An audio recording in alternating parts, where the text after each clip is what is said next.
청년층 고용률이 18개월 연속 내림세를 이어가고 있습니다.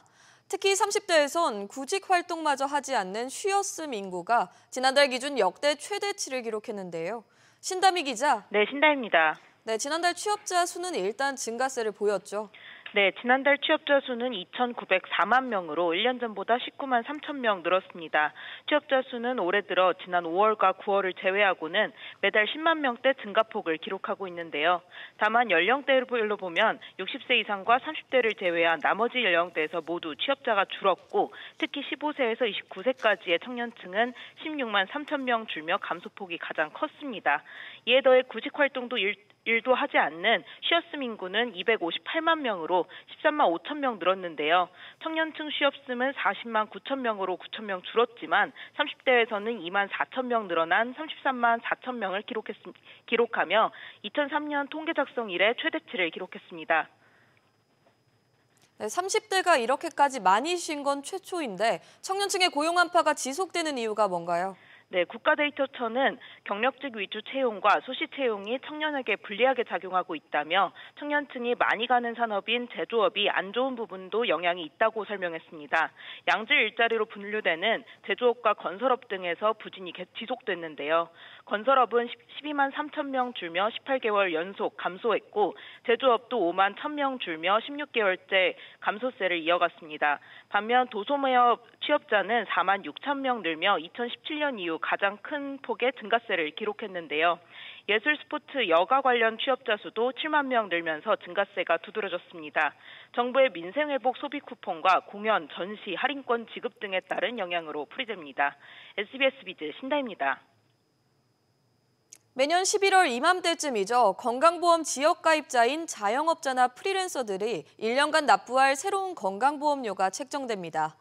그런데 올해부터는 소득과 재산 산정 기준이 확대돼 보험료 조정을 신청할 수 있는 문이 넓어지는데요. 취재기자 연결해 알아보겠습니다. 서조영 기자. 네, 서주연입니다. 네, 앞으로 1년간 낼 보험료는 어떻게 결정되나요? 네, 지역 가입자의 경우 지난달까지 보험료는 지난 2022년 소득 기준으로 냈다면 이달부터는 2023년 소득 기준으로 내게 됩니다. 여기에 올 6월 1일 기준 토지, 주택, 건물 등 재산세 과세 표준액 변동분도 함께 반영이 됩니다. 이런 시차 때문에 소득이 반토막 났는데 작년 기준으로 비싼 보험료를 내야 하는 경우도 생기는데요. 이때 활용할 수 있는 것이 바로 소득 정산제도입니다. 폐업이나 휴업, 퇴직 등으로 현재 소득이 과거보다 현저히 줄었다면 공단에 건보료 조정 신청을 할 수 있습니다. 올해부터 조정 신청 대상이 확대됐는데 어떻게 달라지나요? 네, 지금까지는 사업소득과 근로소득만 대상으로 했는데 올 1월부터는 이자, 배당, 연금, 기타 소득 등도 조정 대상에 포함이 됩니다.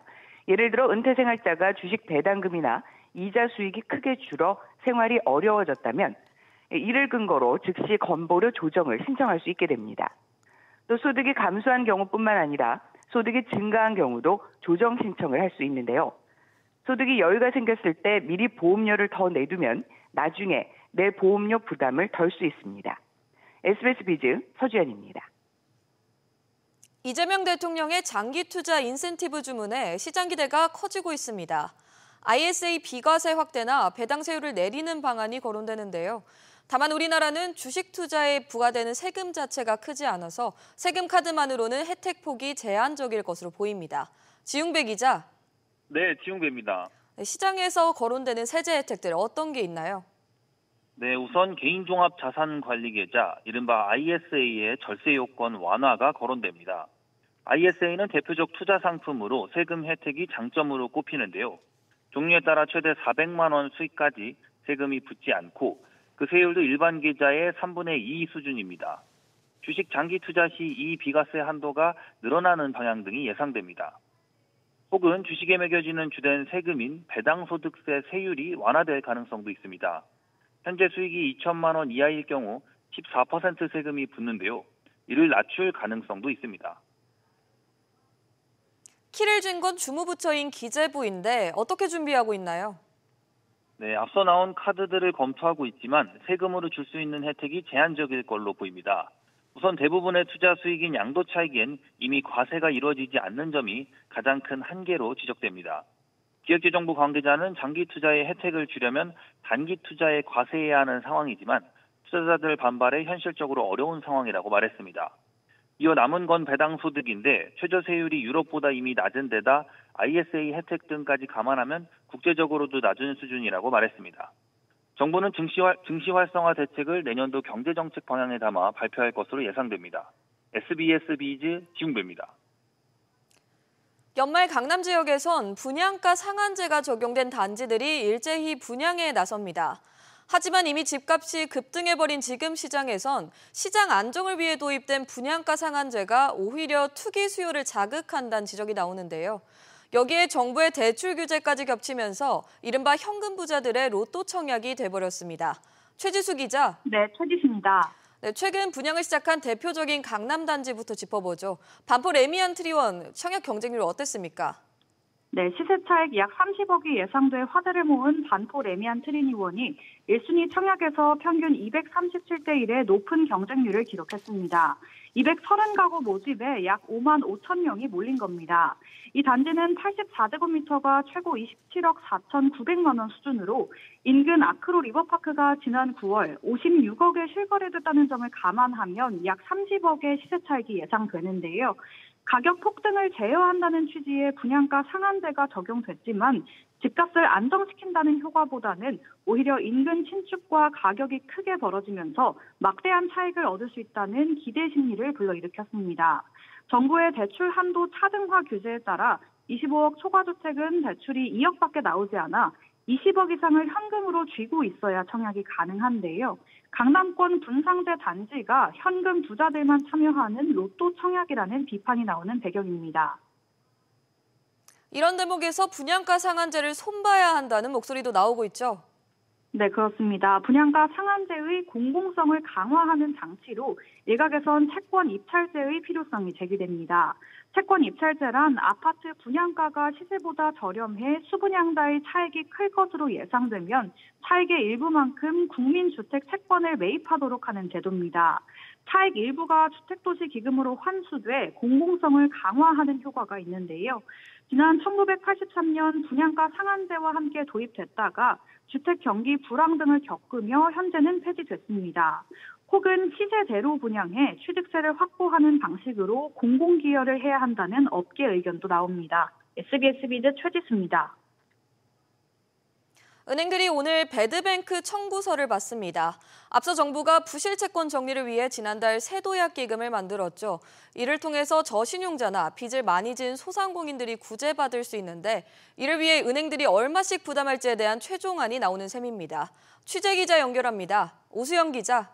네, 오수영입니다. 네, 은행마다 내야 하는 돈이 어떻게 되는 건가요? 네, 앞서 금융당국과 은행연합회 그리고 은행권이 합의한 출연금은 모두 3,600억 원입니다. 여기에는 은행권이 자체 보유한 부실채권을 매각해서 받게 될 500억 원 정도를 배드뱅크에 재출연하는 규모도 포함됐습니다. 은행별 출연금 규모는 은행연합회가 매년 발간하는 사회공헌 활동 보고서에 실린 당기 순이익에 비례해서 정해진 것으로 알려졌는데요. 이 경우 국민과 하나은행이 500억 원 이상, 신한과 우리은행이 500억 원 전후, 기업은행 400억 원 전후, 그리고 농협은행은 300억 원 안팎이 될 것으로 보입니다. 한국산업은행과 한국서출입은행 등 정책금융기관도 동참하기로 했지만 이들은 가계대출을 거의 취급하지 않기 때문에 일부 감액될 것으로 보입니다. 산업은행의 경우 지난해 당기 순이익은 2조 원으로 기업은행에 이어 6위 규모인데요. 산은 역시 가계대출 취급을 거의 하지 않는 점을 고려하면 분담금 규모는 190억 원대로 추정됩니다. 그렇다면 재원은 마련됐고 집행은 언제부터 되는 건가요? 네, 본격적인 세도약 기금의 집행은 연내에 시작될 것으로 보입니다. 은행연합회가 오늘 각 은행에 배드뱅크 출연금 규모 안건을 송부하면 각 은행이 수용 여부를 결정하고 이를 다시 취합해서 은행연합회 이사회 의결을 거치게 됩니다. 늦어도 다음 주 중에 은행연합회 이사회 의결을 거치고 나면 은행들이 개별 이사회를 거쳐 분담금 규모를 확정 지을 예정입니다.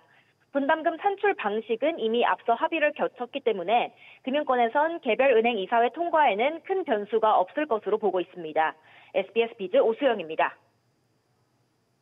삼성전자와 애플이 올해 경쟁적으로 내놓은 스마트폰이죠. 초슬림 스마트폰이 사실상 시장의 기대에는 미치지 못한 것으로 나타났습니다. 이에 두 회사 모두 내년 플래그십 라인업 재조정에 나설 것으로 보이는데요. 취재기자 연결합니다. 박연신 기자. 네, 박연신입니다. 네, 먼저 애플의 초슬림 모델이죠. 아이폰 에어가 시장에선 부진했다는 평가가 나오고 있는데 판매 성과 어땠나요? 네, 애플이 지난 9월 공개한 아이폰 17 시리즈에서 처음 선보인 아이폰 에어는 두께 5.6mm에 무게 165g으로 초슬림 디자인을 강조했는데요. 시장 반응은 냉담했습니다. 시장 조사업체 CIRP에 따르면 지난 9월 기준 아이폰 전체 판매 중 에어의 비중은 3%에 불과했습니다. 프로맥스와 비교해도 크게 낮은 수준인데요. 카메라 품질과 음향, 배터리 용량 등에서 실사용자 불만이 커지면서 애플은 내년 후속 모델 출시를 미루고 생산 라인도 축소한 것으로 알려졌습니다. 삼성전자는 이보다 앞서서 초슬림 폰을 내놨는데 이때도 역시 반응이 안 좋았다고요? 네, 삼성전자는 올해 5월 두께 5.8mm의 초슬림 모델 S25 엣지를 출시했지만 이 역시 기대만큼의 판매 성과를 내지 못했습니다. 하나증권에 따르면 출시 3개월 차인 지난 8월 기준 누적 판매량은 131만 대로 같은 기간 S25 울트라의 1200만 대에 한참 못 미친 건데요. 업계에서는 배터리 용량과 카메라 성능이 일반 모델보다 떨어지는 데다 가격 경쟁력도 약했다고 분석하고 있습니다.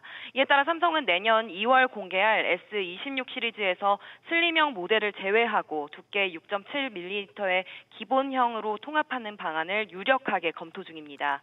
이처럼 삼성과 애플 모두 내년에는 얇은 스마트폰보다 균형 잡힌 성능을 앞세운 제품 전략으로 선회할 것으로 보입니다. SBS 비즈 박연신입니다.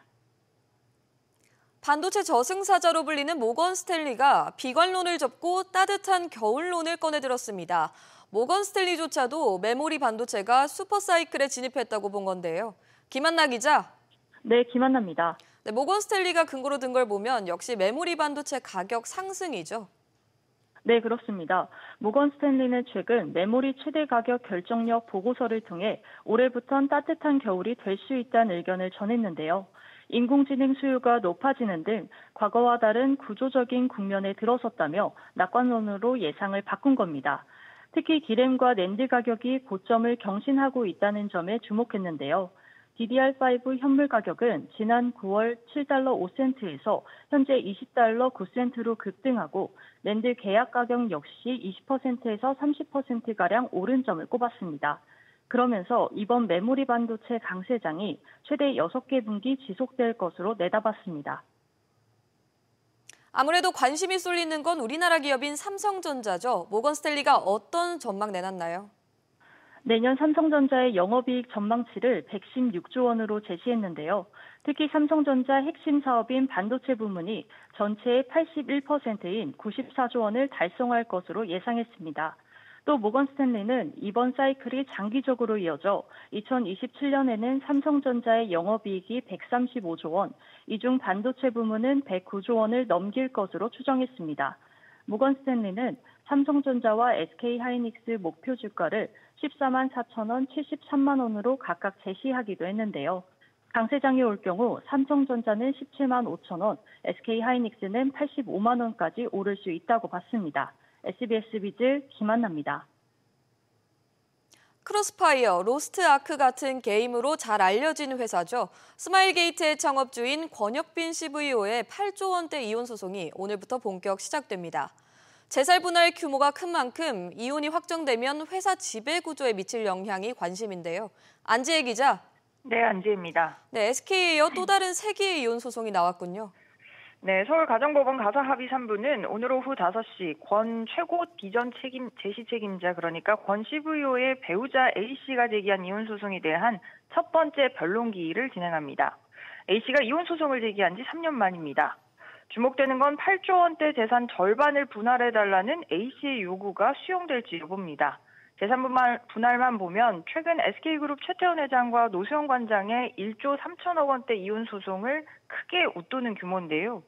법원은 권 CVO의 재산 가치를 최대 8조 160억 원으로 추정했습니다. 쟁점은 재산 형성 기여분을 누가 얼마나 인정받느냐 여부입니다. 아내 A씨는 스마일게이트 회사 설립 초기 지분을 보유했다는 점과 대표이사로 등기했었다는 사실 등을 근거로 회사가 커지는 데 기여했다고 주장하는 것으로 알려졌습니다. 반대로 권 CVO는 아내가 실질적으로는 경영에 참여한 적이 없다고 주장할 것으로 전망됩니다. 이번 소송을 개인사로만 보긴 어려운 게 회사에 미칠 여파가 크죠.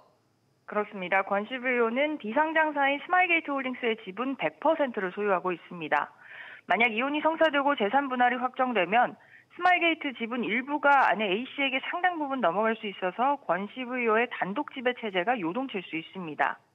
또 결과와 별개로 최종 결론이 나올 때까지 지속될 불확실성도 리스크인데요. 앞서 A씨가 권 CVO를 상대로 낸 주식 처분금지 가처분 신청을 법원이 인용하면서 권 CVO는 이혼 소송이 마무리될 때까지 스마일게이트 홀딩스 주식 등을 처분할 수가 없는 상황입니다.